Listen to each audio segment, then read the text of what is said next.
Hello, मैं सतीश कुमार। आज मैं डिस्कस करने वाला हूँ फिजिक्स में स्लोप के बारे में। स्लोप क्या होती है, क्योंकि स्लोप को पढ़ना बेहद ज़रूरी है।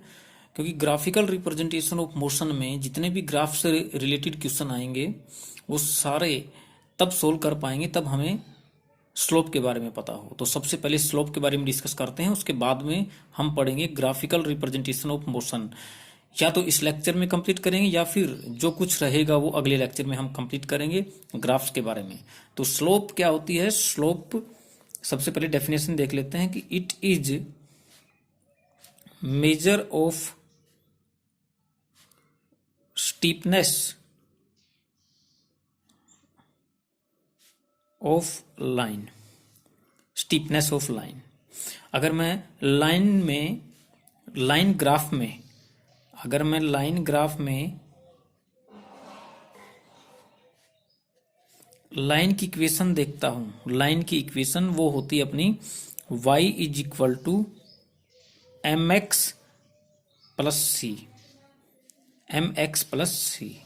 यहां से इस m को मैं स्लोप बोल सकता हूं, स्लोप ऑफ लाइन। अब हम पढ़ेंगे स्लोप के बारे में कि स्लोप क्या होती है। स्लोप होती है it is measure of steepness of line, यानी कि किसी भी लाइन में कितना ढलान है ये हम देखते हैं। आपको कोऑर्डिनेट पता होगा, एक्स और वाई कोऑर्डिनेट। इसमें अगर कोई भी लाइन मुझे दी गई है, जैसे ये मुझे कोई लाइन दी है, ये एक्स एक्सिस है, ये वाई एक्सिस है। इस लाइन और एक्स एक्सिस के बीच में जो एंगल थीटा होगा उस एंगल का टेन थीटा ही स्लोप होता है। किसी भी लाइन की स्लोप होता है, स्लोप ऑफ लाइन। अगर मान लो ये थीटा एंगल है, ये 30 डिग्री है इस लाइन और एक्स एक्सिस के बीच में। ये जरूर पता होना चाहिए कि ये जो लाइन है और ये जो एक्स एक्सिस है, इसके बीच में जो भी एंगल होगा थीटा, वो थीटा एंगल लाइन और पॉजिटिव एक्स एक्सिस के बीच में होना चाहिए, लाइन और पॉजिटिव एक्स एक्सिस के बीच में। तो यहां से अगर मुझे स्लोप निकालनी हो इसकी, तो मैं tan 30 ले सकता हूं, और tan 30 होगा आपका 1/√3। तो ये आ गई आपकी इस लाइन की स्लोप। इसका एक तरीका तो ये है कि अगर आपको थीटा एंगल दिया हो लाइन और एक्स एक्सिस के बीच में, तो हम पता कर सकते हैं इस स्लोप को कि m is equal to tan theta.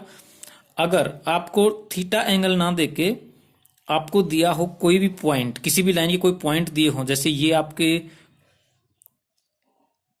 X axis और वाई एक्सिस हो गए, और ये कोई लाइन दी है आपको, ये अगर लाइन का ये पॉइंट है एंड पॉइंट, ये आपका मान लो 4 और 5 है, और ये जो पॉइंट है ये आपका हो गया 0 0। तो इसकी स्लोप अगर मुझे पता करनी हो तो m इज इक्वल टू होगा, मैथमेटिक्स में आपने पढ़ा होगा कि y2 minus y1 divide by x2 minus x1। तो यहां से y2 हो गया अपना 5 और y1 हो गया 0, x2 हो गया 4 माइनस x1 हो गया 0। तो इसकी स्लोप आई अपने पास 5/4। तो ये दो तरीके से हम इसे निकाल सकते हैं कि अगर मुझे थीटा एंगल दिया हो तो मैं स्लोप निकाल सकता हूं किसी भी लाइन की, अगर मुझे एंगल ना दे के पॉइंट दिए हुए हो तो भी मैं इसकी स्लोप निकाल सकता हूं। अब स्लोप की टाइप्स पढ़ते हैं कि टाइप्स ऑफ स्लोप्स कितने टाइप की होती है। Slope, types of slope. तो फर्स्ट टाइप जो होगी वो है पॉजिटिव स्लोप। हम किसी भी लाइन की स्लोप को पॉजिटिव कब कहेंगे? जब एक्स एक्सिस या पॉजिटिव एक्स एक्सिस और लाइन के बीच में जो एंगल थीटा होगा वो लेस देन 90 होगा, तो हम कहेंगे कि इस लाइन की स्लोप पॉजिटिव है। यानी कि ये आपका एक्स एक्सिस, ये कोई लाइन है, और ये आपका मान लो वाई एक्सिस है, ये आपका नेगेटिव एक्स एक्सिस है। तो ये जो पॉजिटिव एक्स एक्सिस है, इसके साथ इस लाइन ने जितना एंगल बनाया है, अगर वो एंगल 90 से कम है तो आपकी इस लाइन की स्लोप जो होगी वो पॉजिटिव होगी। अगर आपकी नेगेटिव स्लोप देखते हैं। तो नेगेटिव स्लोप क्या होगी किसी भी लाइन की? ये आपका एक्स एक्सिस है, आपका एक्स एक्सिस है, और ये आपको कोई लाइन दी है, ऐसे आपको ये कोई लाइन दी है। इस लाइन का पॉजिटिव एक्स एक्सिस में अगर लाइन और एक्स एक्सिस के बीच में एंगल ग्रेटर देन 90 होगा तो इस लाइन की जो स्लोप होगी वो आपकी हो जाएगी नेगेटिव स्लोप। तीसरी टाइप की जो स्लोप होगी मैं उसे जीरो स्लोप बोल सकता हूं।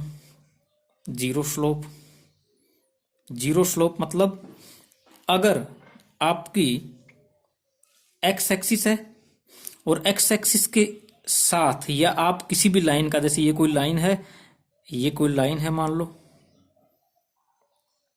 अब मैं इस लाइन की अगर मुझे स्लोप पता करनी हो तो मैं ये कर सकता हूं कि tan थीटा, और इस लाइन और एक्स एक्सिस के बीच में एंगल कितना है? जीरो। तो एंगल जीरो है तो tan zero is equal to zero, तो इसकी स्लोप हो गई जीरो। तो यहां से मैं इसकी स्लोप क्या बोल सकता हूं कि जीरो स्लोप है इस लाइन की। अगर आपकी स्लोप या आपकी लाइन कुछ ऐसी दी हुई हो कि ये आपका एक्स एक्सिस और ये आपकी कोई लाइन दी है, ये आपकी कोई लाइन है, ठीक है, तो इस लाइन के बीच में, इस लाइन के बीच में और एक्स एक्सिस के बीच में, पॉजिटिव एक्स एक्सिस के बीच में अगर एंगल 90 है तो इसका tan 90 हो जाएगा आपका इनफाइनाइट। इस स्लोप को हम बोलते हैं इनफाइनाइट स्लोप, या आप इसको अनडिफाइंड स्लोप भी बोल सकते हो, ठीक है, क्योंकि इसको डिफाइन नहीं किया जा सकता, इनफाइनाइट पर है। तो हम इसे एक ग्राफिकल समरी के टाइप में देखते हैं। चारों स्लोप को हम कैसे दिखा सकते हैं, जैसे ये आपका कोई एक्स वाई कोऑर्डिनेट है, एक्स वाई कोऑर्डिनेट है।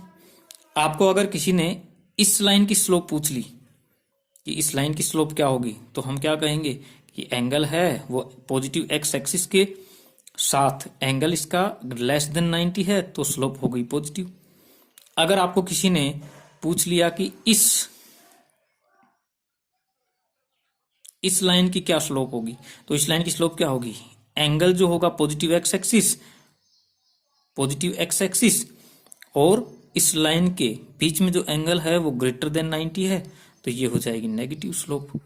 अगर आपको किसी ने पूछ लिया कि इसकी स्लोप क्या होगी, इस लाइन की स्लोप क्या होगी, तो यहां से हम देखते हैं कि इस लाइन में, ये जो लाइन है, ये लाइन पॉजिटिव एक्स एक्सिस के साथ एंगल बना रही है 90 का, तो 90 का एंगल बनाएगी तो इसकी स्लोप क्या होगी? Infinite slope. अगर कोई पूछ ले कि इस लाइन की स्लोप क्या होगी, तो इस लाइन की स्लोप क्या होनी चाहिए? ये पॉजिटिव एक्स एक्सिस के साथ एंगल कितना बना रही है? जीरो, तो यहां से इसकी स्लोप हो जाएगी जीरो। अगर मैं इसे, एक और तरीका है जिससे मैं इन सब की पॉजिटिविटी या नेगेटिविटी फाइंड कर सकता हूं। जैसे एक तरीका होता है, जैसे हम बोलते हैं rise and run, rise and run, rise and run.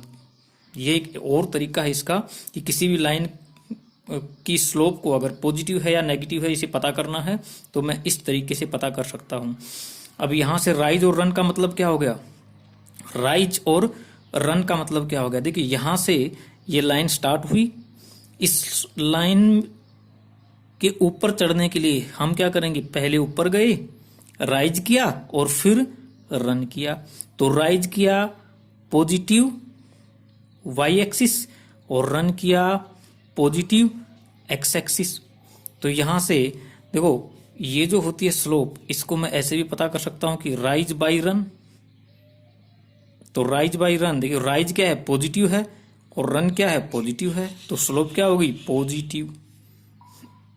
मैं इसकी पता करता हूं, तो यहां से ये आपकी लाइन है, मैं क्या करता हूं? राइज किया और रन किया, तो यहां से rise by run, rise by run, तो ये क्या हो गया? राइज बाई रन, राइज किया आपने ऊपर की तरफ यानी कि पॉजिटिव, और रन किया आपने लेफ्ट साइड में यानी कि नेगेटिव, तो यहां से ये स्लोप क्या होगी? नेगेटिव।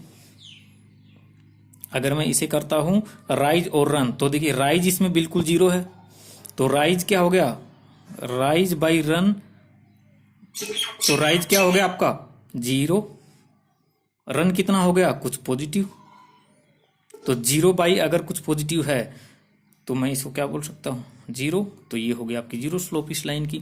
इस लाइन की पता करते हैं, तो राइज तो कुछ है positive, rise by run, rise कुछ पॉजिटिव क्वांटिटी और रन क्या है इसमें, रन है जीरो, तो पॉजिटिव क्वांटिटी बाई जीरो क्या होगी इनफाइनाइट।